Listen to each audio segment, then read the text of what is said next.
I believe your switch of being a personal trainer also impacted your life and helped your family to become better and more aware of their health also. So does your career switch also affect any other in aspect of your life apart from helping your family?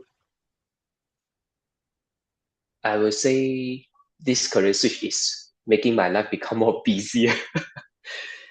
um, Purposeful is one thing, having the purpose to help people, but personal life-wise, I feel that I am very well content.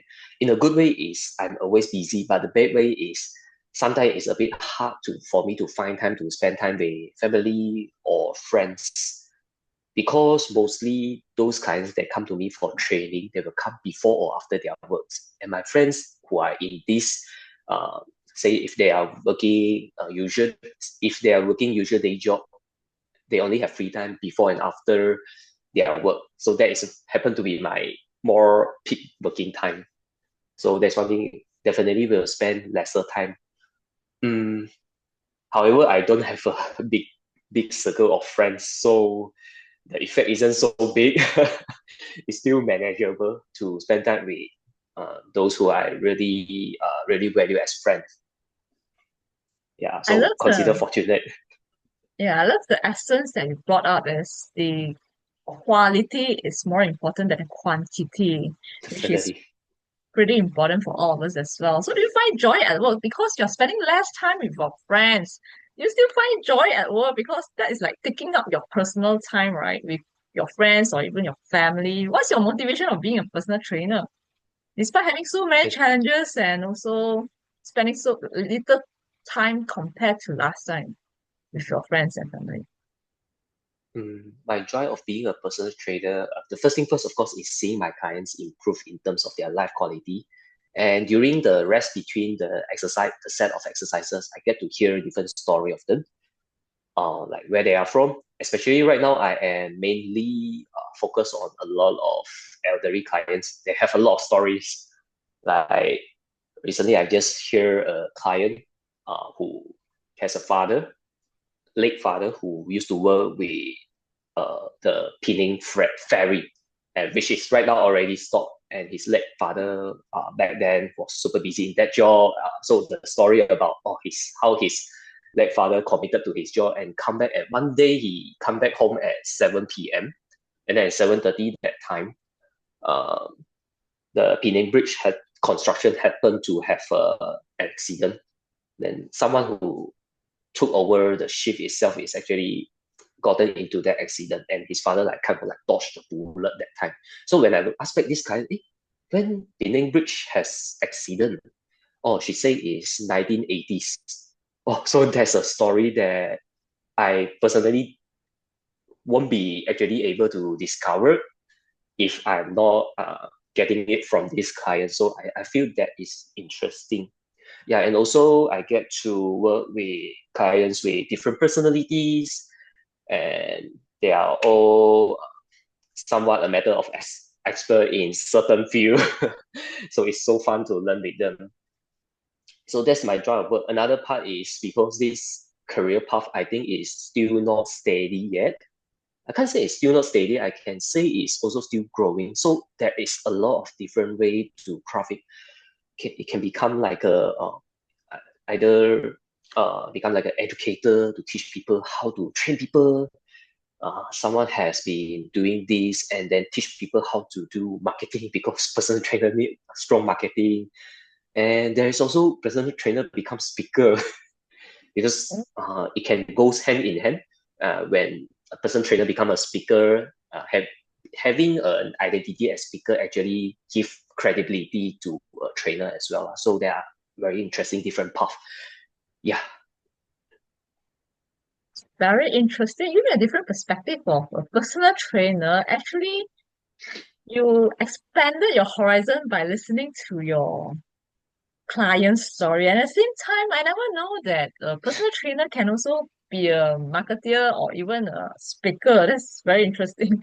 So maybe perhaps you will pursue that kind of path as well, like to be a speaker or as a marketer, fully marketer. I see myself continue develop in this field currently within this field. The workplace that I'm currently in, they are combining physiotherapy and personal training lah. So they are moving closer to the healthcare side, and it is so interesting that people might comes in with like post surgery um, athletes that injured in the game. So I think this field is quite popular in overseas, but over here in Malaysia, it is still developing. I think it still has big room of growth. Start to have more and more people become more aware about it, um, and more elderly they are more aware that I need to do training to uh, improve my to actually stay healthy. People's perspective starting to have changed. Used to be elderly will think, I'm doing walking around my taman, my park, like 10 circles each day. That is exercise already. But nowadays, they start to value more about strength training. Strength training is indeed very important. And what's the advice that you want to give to everyone that strength training is important? Because I think this awareness is still very lacking in our current societies. Most of us, like if we are sitting in the office, we'll sit there whole day long, or even if we're standing whole day long.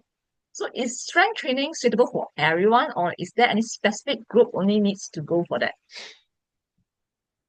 Um, I would say yes, it's definitely suit to be everyone.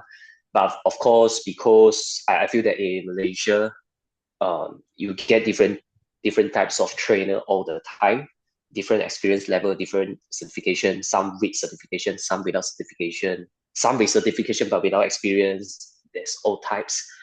So it's also very important to find the right person to do it. Uh, but if strength training, yes, strength training definitely suitable for everyone, provided you do it the right way.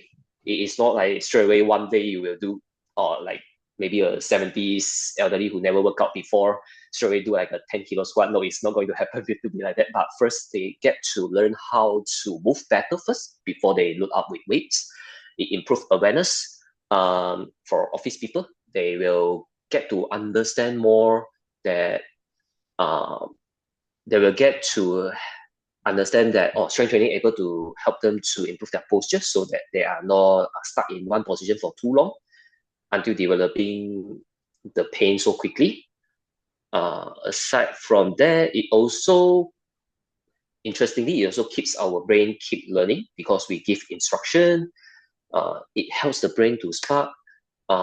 Someone that's been training all the time until they get old, they are having better chance to get away from things like dementia and Alzheimer and all that.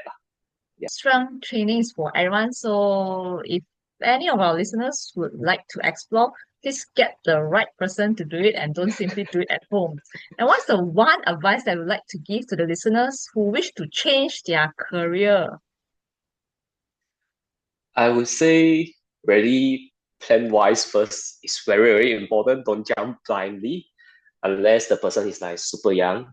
That also, if I feel that want to make job transition, do it while still young is also important. While the person still do not have much commitment. Um, However, if a person is like having a lot of commitment at the time already and still wish to make job transition, it is very important to consider the skill set and the connection that skill set or the resources that this person built is able to transfer to this new job. It's more like a pivoting things. Say, for example, a personal trainer who master his marketing skill already and he decided to teach people on how to do marketing. This example exists. And there's also even recently there's also personal trainer become stand-up comedian. This also exists. Yeah, there are different interesting path and each of them shine on their own path and I'm really happy of them. Yeah. All right, thanks for sharing this wonderful story. Yes, planning is critical. So for the listeners out there, Do not simply change your job without much planning.